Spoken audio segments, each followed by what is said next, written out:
नमस्कार दोस्तों, स्वागत है आपका हमारे यूट्यूब चैनल में। देखिए, हम लोग मिडिवल हिस्ट्री ऑफ इंडिया को डिस्कस कर रहे थे और मिडिवल हिस्ट्री ऑफ इंडिया में हम लोगों ने दिल्ली सल्तनत को पूरा डिस्कस कर लिया है। डिटेल में हम लोगों ने दिल्ली सल्तनत को डिस्कस किया है और इस डिस्कशन के दौरान हम लोगों ने लगभग 30 क्वेश्चन को भी इंपॉर्टेंट क्वेश्चन जो है एमसीक्यू के फॉर्म में हम लोगों ने डिस्कस किया था।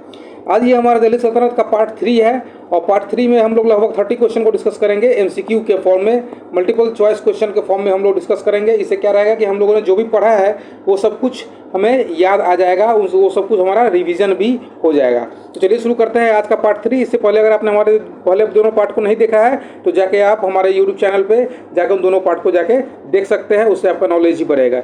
उससे पहले अगर आपने चैनल को सब्सक्राइब नहीं किया है तो चैनल को सब्सक्राइब कीजिए, वीडियो को लाइक कीजिए और अपने दोस्तों को भी शेयर करना ना भूलें। हाँ, अगर कोई सजेशन हो तो कमेंट बॉक्स में आप अपना सजेशन भी दे सकते हैं। तो चलिए शुरू करते हैं आज का पहला क्वेश्चन। तो आज का पहला क्वेश्चन है कि who among the following foreign historians is considered an authority on the history of Delhi सल्तनत। यानी कि कौन सा ऐसा हिस्टोरियन था जिसे जो है दिल्ली सल्तनत की हिस्ट्री लिखने के लिए जाना जाता है, तो वो था क्रिस बेले। क्रिस बेले जो था उसे दिल्ली सल्तनत की हिस्ट्री लिखने के लिए जो अथॉरिटी थी वो उसके लिए जाना जाता है, क्रिस बेले। दूसरा क्वेश्चन है, which sultan of Delhi categorised the ulema into उलमाई अखिराल एंड उलमा ए दुनिया एंड प्रेज्ड द फॉर्मर। किस सुल्तान, कौन सा सुल्तान था दिल्ली का जिसने उलेमा को उलेमाई अखिराल और उलमा ए दुनिया में कैटेगराइज किया था और उसने उलमाई अखिराल को जो है प्रेज किया था कि ये उलेमा लोग जो है ये काफ़ी अच्छे हैं, इन लोगों के पास ज़्यादा नॉलेज है, सब कुछ है। तो ये सुल्तान था बलबन। बलबन जो था इसने उलेमा को 2 भागों में कैटेगराइज किया था, उलमाई अखिराल और उलमा ए दुनिया, और उलमाई अखिराल को इसने प्रेज किया था। नेक्स्ट क्वेश्चन है, during the time of Alauddin invasion Warangal was ruled bye. जब अलाउद्दीन ने जब इन्वेजन किया था वारंगल पे तो उसमें वारंगल का राजा कौन सा था, तो वारंगल पे जो शासन था वो ककातिया डायनेस्टी का उसमें था। ककातिया डायनेस्टी का शासन था जिस समय अलाउद्दीन ने इन्वेजन किया था। तो during the time of Alauddin invasion Warangal was ruled by Kakatiya dynasty. और किंग का क्या नाम था, तो किंग का नाम था रुद्रदेव, जिसने जो है मलिक कफूर के सामने जो है सरेंडर कर दिया था और उसने जो है ऑफ़र किया था गोल्डन इमेज अपना ऑफ़र किया था, 2000 हॉर्स और 100 एलिफेंट्स और कोहिनूर डायमंड को ऑफ़र किया था मलिक कफूर को। मलिक कफूर कौन था, मलिक कफूर अलाउद्दीन खिलजी का सेनापति था। तो जब उसने सरेंडर किया था तो 200 हॉर्सेज, 100 एलिफेंट्स और कोहिनूर डायमंड जो है उसे ऑफ़र कर दिया था। Shashgani was a small silver coin equal to. Shashgani जो दिल्ली सल्तनत के पीरियड में एक स्मॉल सिल्वर क्वाइन था, चांदी का सिक्का था, वो कितने जीतल्स के बराबर था, तो वो था 6 जीतल्स के बराबर। 6 जीतल्स के बराबर था शशगनी। नेक्स्ट क्वेश्चन है कि who among the following sultans received the title of Sayyid us Salatin from the कलीफ। ये खलीफा जो होते थे उससे किस सुल्तान ने सैयद उस सलातीन का जो टाइटल था वो रिसीव किया था, वो था बलबन। बलबन ने खलीफा से सैयद उस सलातीन का टाइटल जो है वो रिसीव किया था। अब एक स्टेटमेंट दिया गया कि India is not Arabia, it is not practically feasible to convert it into करूल इस्लाम। यानी कि किस राजा ने ये कहा था कि इंडिया जो है वो अरेबिया नहीं है और इसे जो है प्रैक्टिकली इस्लाम में कन्वर्ट नहीं किया जा सकता, वो था इल्तुतमिश। इल्तुतमिश ने ये बात कही थी कि India is not Arabia, it is not practically feasible to convert it into करूल इस्लाम। नेक्स्ट क्वेश्चन है कि which sultan of Delhi do you associate the compilation of kingship theory. Kingship theory के बारे में बात हो रही है यहाँ पर। तो kingship theory and principles of administration कॉल वसाया। यानी कि किस सुल्तान ने किंगशिप थ्योरी दी थी और प्रिंसिपल ऑफ एडमिनिस्ट्रेशन जिसको कहा था वसाया, उसका जो प्रिंसिपल जो है वो दिया था वो था बलबन। आप लोगों को पता होगा बलबन ने किंगशिप थ्योरी दी थी और उसी ने एक एडमिनिस्ट्रेशन का प्रिंसिपल बनाया था जिसे वसाया भी कहा जाता है।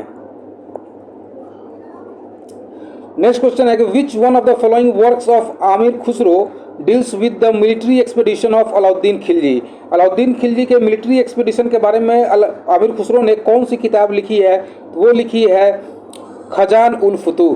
खजान उल फुतूह ये किताब लिखी है आमिर खुसरो ने अलाउद्दीन खिलजी के एक्सपीडिशन पे।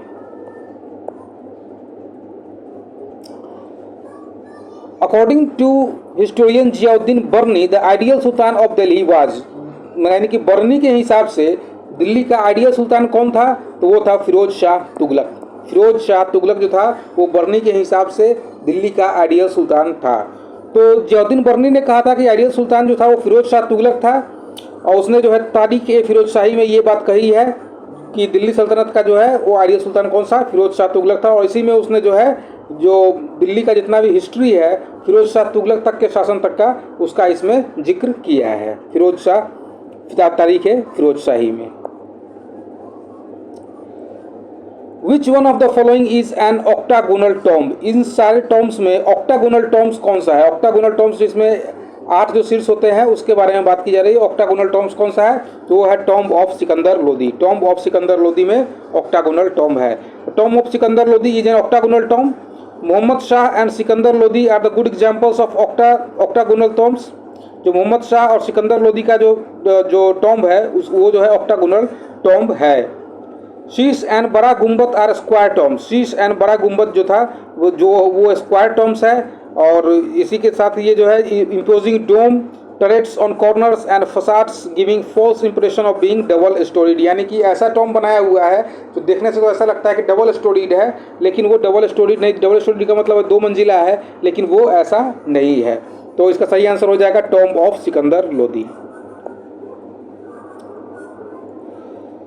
नेक्स्ट क्वेश्चन देख लेते हैं कि with which Sufi sant of Delhi is associated the famous saying हनूज दिल्ली दूर अस्त। हनूज दिल्ली दूर अस्त जो है वो किस सूफी संत के बारे में कहा गया है? तो ये कहा गया है निजामुद्दीन औलिया। निजामुद्दीन औलिया से ये वर्ड जो है हनूज दिल्ली दूर अस्त ये जो है निजामुद्दीन औलिया से एसोसिएटेड है। तो निजामुद्दीन औलिया जो है इसका फेमस सेइंग था कि हनूज दिल्ली दूर अस्त। सुल्तान गियासुद्दीन वाज एनवायड विद अ सूफी संत निजामुद्दीन औलिया। जो सुल्तान था गियासुद्दीन वो जो है काफ़ी जो है परेशान क्या रहता था, उससे चिढ़ा हुआ रहता था निजामुद्दीन औलिया से। During one expeditions he vote that he would behead the संत इन दिल्ली। एक एक्सपेडिशन के दौरान जो है उसने सोचा कि मैं निजामुद्दीन औलिया का सर ही धड़ से अलग कर दूंगा। मतलब तो उसी समय में जो संत ने रिस्पॉन्ड किया था कि हनूज दिल्ली दूर अस्त, मतलब it's a long way to Delhi, यानी कि दिल्ली अभी काफ़ी दूर है, यानी कि तुम मुझे नहीं मार सकते हो, ये वाली बात कही थी निजामुद्दीन औलिया ने। अब है कि दीवाने मुख्ताराज डिपार्टमेंट जो है किसने इस्टेब्लिश किया था? तो ये किया था अलाउद्दीन खिलजी ने। अलाउद्दीन खिलजी ने जो है दीवाने मुख्ताराज नाम का जो है डिपार्टमेंट जो है इस्टेब्लिश किया था। उसमें वो रेवेन्यू को जो है कलेक्ट करता था और उसका अप्रोप्रिएशन भी करता था। अब नेक्स्ट क्वेश्चन है कि which type of work was looked after by the department of दीवाने कोही अंडर मोहम्मद तुगलक। यानी कि मोहम्मद तुगलक के शासन के समय में दीवाने कोही नाम का एक डिपार्टमेंट था, उसमें किस प्रकार का वर्क देखा जाता था? तो वो एग्रीकल्चर के लिए बनाया गया था। एग्रीकल्चर का काम उसमें दिखाया जाता था कि एग्रीकल्चर को कैसे बढ़ाया जाए और कैसे उसको ज़्यादा से ज़्यादा जो फसल होते हैं जैसे कैसे ज़मीन को ज़्यादा से ज़्यादा उपजाऊ बनाया जाए, इसलिए दीवाने कोही नाम का एक डिपार्टमेंट खोला गया था।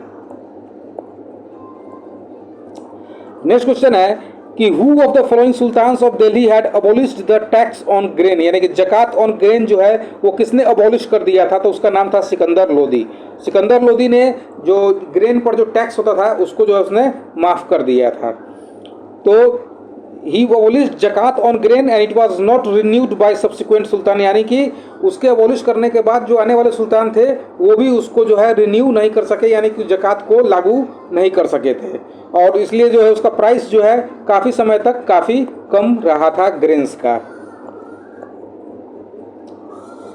अब अगला क्वेश्चन कि जो सल्तनत पीरियड में अर्घत्ता क्या था? अर्घत्ता क्या था? तो अर्घत्ता एक डिवाइस था जो वाटर को जो कुआं जो होता है उससे निकालने के लिए एक डिवाइस था, उसे लिफ्ट वाटर जो है आदमी उठाता था, उससे निकालता था। जैसे आपने कुआं में देखा होगा कि बाल्टी में बाल्टी में रस्सी ला के लोग जो खींचते थे पहले, वैसे ही एक डिवाइस था जिसका नाम था अर्घत्ता। अब नेक्स्ट क्वेश्चन है कि which one of the following agrarian measures was not adopted by Ghiyasuddin Tughlaq, यानी गयासुद्दीन तुगलक के द्वारा इनमें से कौन सा जो है मेजर जो है वो नहीं लिया गया था, इसके बारे में बात हो रही है। नॉट अडॉप्टेड बोल रहा है यहाँ पर, तो he discarded measurement in favour of sharing, ये भी स्टेटमेंट करेक्ट है कि उसने जो मेजरमेंट के फेवर में शेयरिंग का जो था उसने मेजरमेंट को डिस्कार्ड कर दिया था। दूसरा था chiefs and headmen of villages were given back their perquisites, यानी कि जो चीफ्स होते थे विलेजेस के या फिर जो हेडमैन होते थे उन्हें उनका मेहनताना जो है वो दे दिया जाता था। उसके बाद जो क्वेश्चन है कि ऑप्शन है कि the basis of the demand by the government was hukm e hasil, यानी कि according to yield with enough provisions for crop failures, यानी कि उसने एक तरह का एक ऐसा सिस्टम बनाया था कि अगर क्रॉप अगर फेल कर जाता है तो उस समय जितना क्रॉप होगा उसी हिसाब से जो है वो टैक्स जो है वो दिया जाएगा। ये सब बात जो है गयासुद्दीन तुगलक के समय में था। He made a large reduction in the scale of revenue fixed by Alauddin and brought it down to 1/6 of the gross produce। ये स्टेटमेंट जो है इसका गलत हो जाएगा, तो इसका जो रॉन्ग स्टेटमेंट है वो कौन सा हो जाएगा, तो हो जाएगा option number D. Next question है कि which one of the following pairs is not correctly matched, कौन सा इसमें पेयर जो है वो करेक्टली मैच्ड नहीं है, इसके बारे में बात यहाँ पर हो रही है। तो पहला है अहादी। अहादी जो है वो जो है जेंटलमैन ट्रूपर जो होते थे उनको अहादी कहा जाता था, ये स्टेटमेंट गलत सही है। दूसरा स्टेटमेंट है कल्ब। कल्ब का मतलब होता था किंग्स का जो पर्सनल ट्रूप होता था उसको जो है कल्ब कहा जाता था, तो ये स्टेटमेंट भी करेक्ट है। मुकद्दम, मुकद्दम मतलब ये होता था रेवेन्यू कलेक्टर, रेवेन्यू कलेक्टर को जो है मुकद्दम कहा जाता था, ये स्टेटमेंट भी बिल्कुल करेक्ट है। रेवेन्यू कलेक्टर जो होते थे उन्हें मुकद्दम कहा जाता था। और अगला वर्ड है चराई। तो चराई जो है हाउस टैक्स नहीं होता था, ये होता था टैक्स ऑन कैटल, यानी कि अगर कोई मवेशी रखता था तो उस पर जो टैक्स लगता था उसको चराई कहा जाता था, तो ये स्टेटमेंट जो है वो रॉन्ग हो जाएगा, ऑप्शन नंबर डी जो है वो रॉन्ग हो जाएगा। अगला क्वेश्चन है कि which one of the following statements can not be attributed to Firoz Shah Tughlaq. Firoz Shah Tughlaq के बारे में कौन सा स्टेटमेंट जो है वो गलत है, इसके बारे में बात हो रही है। तो पहला स्टेटमेंट कह रहा है कि he restored the rent free lands granted to theologist, यानी कि जो उस समय के थियोलॉजिस्ट थे, थियोलॉजिस्ट का मतलब होता है कि जो देवी देवताओं को मानते हैं उन सबको उसने जो है रेंट फ्री लैंड जो है वो सिस्टम जो है रीस्टोर कर दिया था, रेंट फ्री लैंड देने का, ये स्टेटमेंट बिल्कुल सही है। He abolished all taxes not sanctioned by शरा, यानी कि अगर जो शरिया के हिसाब से जो टैक्सेस नहीं लगने चाहिए थे वो टैक्सेस जो है उसने सारे अबॉलिश कर दिए थे, ये स्टेटमेंट भी इसका सही है। He raised the grants of teachers and stipends for student, यानी कि उसने जो है जो शिक्षक थे उन सब के ग्रांट्स को बढ़ा दिया था, उन सबको ज़्यादा वेतन देना शुरू कर दिया था और स्टूडेंट्स के लिए भी स्टिपेंड जो है वो भी बढ़ा दिया था। नेक्स्ट ऑप्शन है कि ही फोर्स खूट्स मुकद्दम्स एंड चौधरीज टू पे grazing tax and house tax, ये स्टेटमेंट गलत हो जाएगा क्योंकि हाउस टैक्स नहीं था, जो उसने जो बनाया था वो था कैटल टैक्स। कैटल टैक्स देने की बात उसने कही थी, हाउस टैक्स देने की बात उसने जो है वो नहीं कही थी, तो ये स्टेटमेंट जो है वो रॉन्ग हो जाएगा।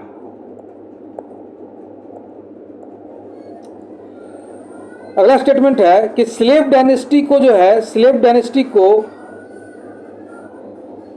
इनएक्यूरेट क्यों कहा जाता है, इसके बारे में बात हो रही है कि क्यों जो है हिस्टोरियंस के द्वारा स्लेव डायनेस्टी कहना जो है इनएक्यूरेट है। तो इसका सही स्टेटमेंट ये हो जाएगा कि because only 3 kings of this dynasty were slaves and even these 3 were manumitted by their masters, यानी कहने का मतलब है कि स्लेव डायनेस्टी को एक्चुअली में उसे मामलुक डायनेस्टी भी कहा जाता है, लेकिन स्लेव डायनेस्टी को स्लेव डायनेस्टी इसलिए नहीं कहना चाहिए क्योंकि उसके जो केवल 3 राजा थे वही स्लेव्स थे और उन 3 राजाओं को भी उसके जो मास्टर्स थे, यानी कि जैसे कुतुबुद्दीन है वो मोहम्मद गौरी लेके आया था तो उसने उसे स्लेवरी से आज़ाद कर दिया था, वैसे ही जो तीनों मास्टर्स जो थे उसने जो है जितने भी जो राजा बने स्लेव्स उन सबको आज़ाद कर दिया था अपनी स्लेवरी से। बलबन का जो मेन अचीवमेंट था वो क्या था, तो वो था consolidation of Turkish power and putting down rebellions by reorganising army, यानी कि जो तुर्किश पावर था उसको उसने कंसोलिडेट किया था। आपको पता ही है तुर्खान चहलगानी सिस्टम को उसने जो है बनाया था और उससे जो है तुर्किश पावर को उसने जो है कंसोलिडेट किया था और उसके साथ ही उसने जो है आर्मी को भी रीऑर्गेनाइज किया था ताकि जहाँ कहीं भी विद्रोह हो उसके शासन में उस विद्रोह को कुचल दिया जा सके। इसलिए जो है सही स्टेटमेंट हो जाएगा the consolidation of Turkish power and putting down rebellions by reorganising his army. अब एक है अगला क्वेश्चन है कि when Alauddin Khilji forbade his nobles the use of wine, intimate relations and abundance of wealth and confiscated their endowments and inams he aimed at, यानी कि कहने का मतलब ये है कि अलाउद्दीन खिलजी ने क्यों जो है वो शराब पे पाबंदी लगा दी थी या फिर ज़्यादा धन रखने पे पाबंदी लगा दी थी या फिर किसी को इनाम में कुछ ज़्यादा मिल जाए वो उस पर क्यों पाबंदी लगा दी थी। बिकॉज जो है उस ज़्यादा अगर किसी के पास पैसा हो जाता तो वो जो है राज्य के साथ विश्वासघात भी कर सकता था, यानी कि अगर वो शराब पी लेगा किसी के बहकावे में आ जाएगा तो हो सकता है कि वो जो है अपने राज्य के साथ जो है विश्वासघात कर सके। ज़्यादा पैसा हो जाएगा तब भी वो पैसा के लालच में आके विश्वासघात कर सकता है, इसलिए उसने जो है इन सब चीज़ों पर पाबंदी लगा दी थी। यानी कि सही स्टेटमेंट हो जाएगा ऑप्शन नंबर बी जो है वो करेक्ट हो जाएगा।